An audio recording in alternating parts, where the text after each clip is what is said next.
pour nous accompagner dans son monde à lui, nous aider à nous confronter à ses visions de rêve, et dont le dessein est de transcender l'enregistrement des faits qu'il narre, Herzog trouve ou invente des personnages, des sortes de guides spirituels de ses fantasmes.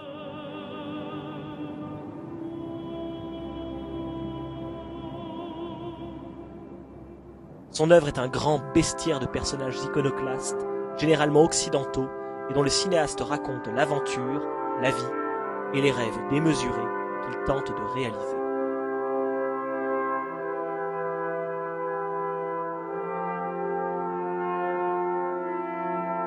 Something to extinguish again. 4 types de héros constituent son univers.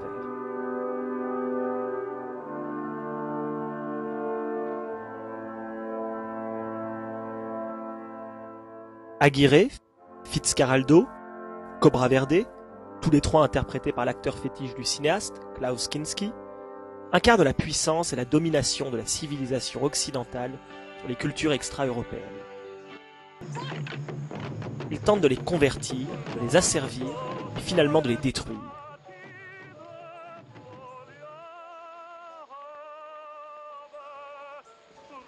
De Aguirre à Cobra Verde, 15 ans plus tard, Herzog a raconté à travers ses personnages d'autocrates visionnaires la lente évolution de la domination européenne. Domination écrasante qui est tout d'abord conquête, puis évolue en évangélisation avant de se convertir en esclavage pour enfin noyer les cultures dans la colonisation. Pour le cinéaste, la conquête engendre la logique capitaliste. Cobra Verde, film mal aimé, conclut cette réflexion.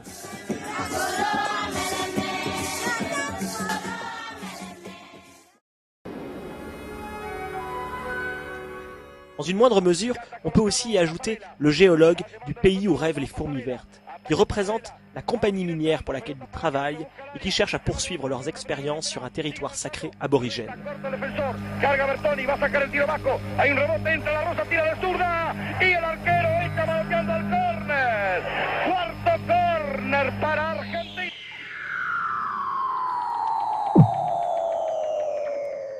Également, les héros de Encounters at the End of the World cherchent à s'implanter en Antarctique, un territoire vierge qu'ils occupent.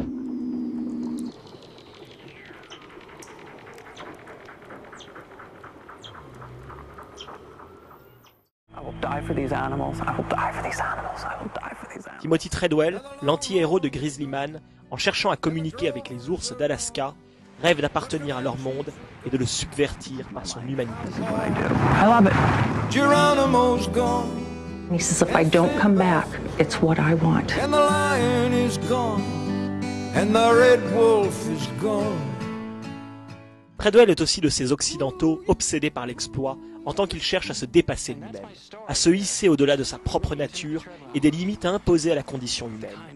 Il prouve que le cinéma transgenre de Herzog est aussi ce nouveau lieu où les hommes cherchent à se réinventer. Les sportifs de l'infini, à la recherche de l'exploit, il y en a beaucoup dans ce bestiaire herzogien, comme le sculpteur sur bois Steiner qui dépasse de très loin les autres sauteurs à ski.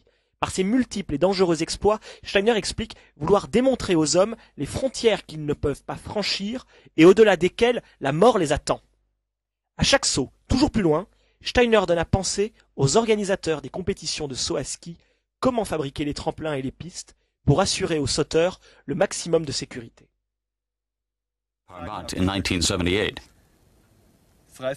Le célèbre alpiniste allemand Reinhold Messmer est incapable de se soustraire à l'appel des sommets qui coûta jadis la mort à son jeune frère.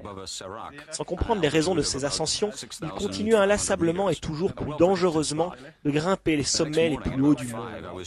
Dans Gasherbrum, la montagne lumineuse, il escalade l'un après l'autre avec un autre alpiniste comme lui, 2 sommets situés à plus de 8000 mètres d'altitude. Sans oxygène, et malgré de très mauvaises conditions météorologiques, Messmer grimpe, pourtant, les 2 montagnes comme s'il était guidé par des instincts morbides. On pourrait encore ajouter à cette longue liste de sportifs en quête d'exploit les 2 alpinistes ennemis du Cri de la Roche, fiction dans laquelle Herzog s'interroge sur la noblesse désormais d'un sport ultra médiatisé.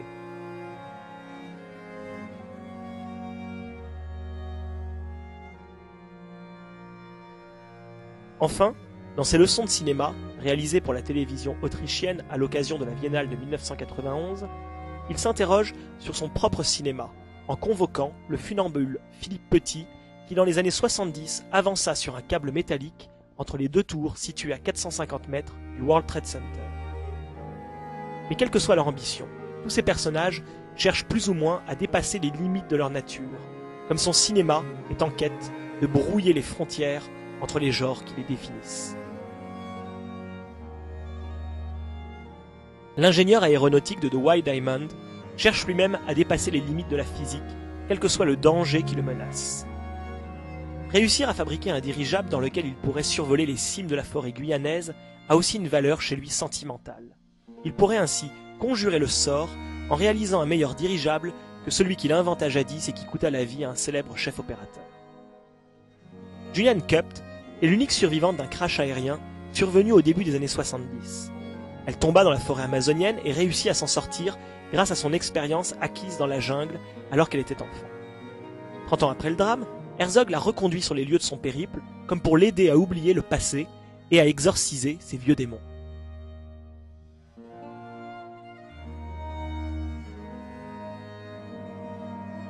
Herzog utilise le même procédé de retour sur ses propres pas avec Dieter Dangler, héros allemand de la guerre du Vietnam et qui parvint à se soustraire à ses geôliers en pleine jungle laotienne.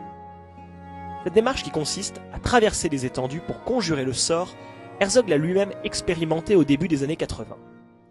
Alors qu'il était à Munich, il apprit que sa mentor, la critique allemande Lotte Eisner, était en train d'agoniser dans un hôpital à Paris. Il décida de rejoindre la capitale française à pied, en espérant que cette longue marche retarderait en quelque sorte la mort de son ami. Et effectivement, Lotte Eisner mourut quelques années plus tard. Enfin, le cinéma d'Herzog est aussi celui des êtres asociaux, rejetés, diminués physiquement ou intellectuellement, bref, des fous ou des monstres par rapport aux normes fixées par la société. Les personnages de Les Nains aussi ont commencé petits, ou alors Finny Straubinger, sourde et aveugle, Kaspar Hauser, qui n'eut de premier contact avec la société qu'à 20 ans, cherchent désespérément à dépasser leurs handicaps, à assouvir leurs besoins pour exister en tant qu'individus dans une société utilitariste.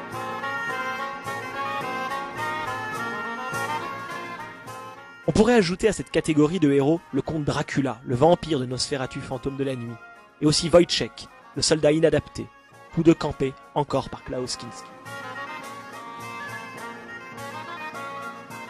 Quelles que soient les catégories explorées ici, Herzog s'interroge sur la relativité du progrès, qui aide systématiquement les plus forts et rejette les plus faibles. Ce découpage catégorique des grands héros herzogiens ne sert en fin de compte qu'à donner un aperçu de l'amitié que le cinéaste éprouve pour des hommes et des femmes qui cherchent à braver les contraintes de leur nature. Cette amitié est comprise ici comme un besoin de comprendre l'autre, non sans révéler l'ambiguïté de leur démarche, de leurs orgueils respectifs, de leur folie et de leur besoin de fuir un monde où ils ne s'intègrent pas.